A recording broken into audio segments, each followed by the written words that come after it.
abin da zama annabi ya fi ƙarfin haka, bi kansa ban gudun rasa ran da na mallaka.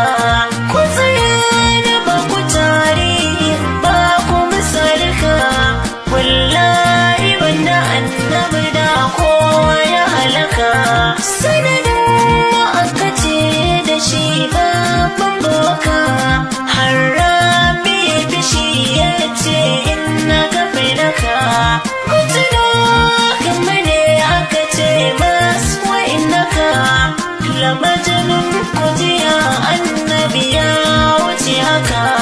Babbar rahama ta annabi da min shi.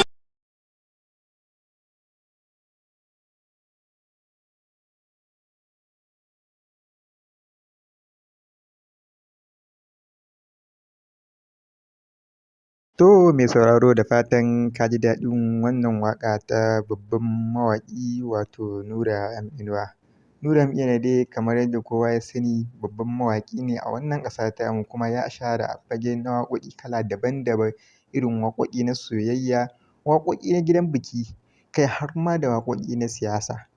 Yayin da Nura M Inuwa ya ɗau lokaci mai yawa bai ƙara sakin album ɗin shi ba, tun lokacin da ya saki album ɗin shi na Lokaci da kuma Ni da Ku. To a wannan shekara da za mu shiga ta 2024, Nura M Inuwa ya shirya tsaf domin ya kawo mana sababbin album ɗin shi masu daɗi da annishuwa, da waƙoƙi masu sanyaya jiki, masu daɗin sauraro, kai har ma da waƙar fiyayyen halitta Annabi Muhammad Sallallahu Alaihi Wasallam, kamar yacce muka sa muku a farkon wannan bidiyon. Wannan waƙa da Nura M Inuwa ya yi mai suna Badar da Hunain, sunan wannan waƙa kenan, kuma ta zo muku a wannan shekara da za mu shiga ta 2024. Mai sauraro idan har ka ji daɗin wannan waƙa, ka taimaka ka danna mana alamar subscribe, ka danna alamar ƙararrawa, kai mana like. Ta haka ne a lokacin da za mu ɗora wannan waƙa, kai tsaye mai sauraro za ka samu wannan waƙa.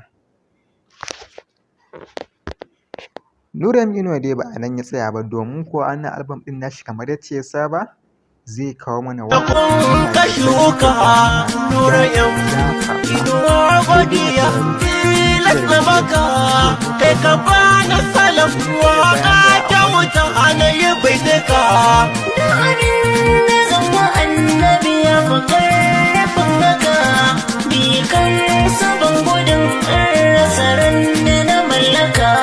Ku tsaya da ba ku tarihi ba ku misalika, wallahi banda annabi da kowa ya halaka.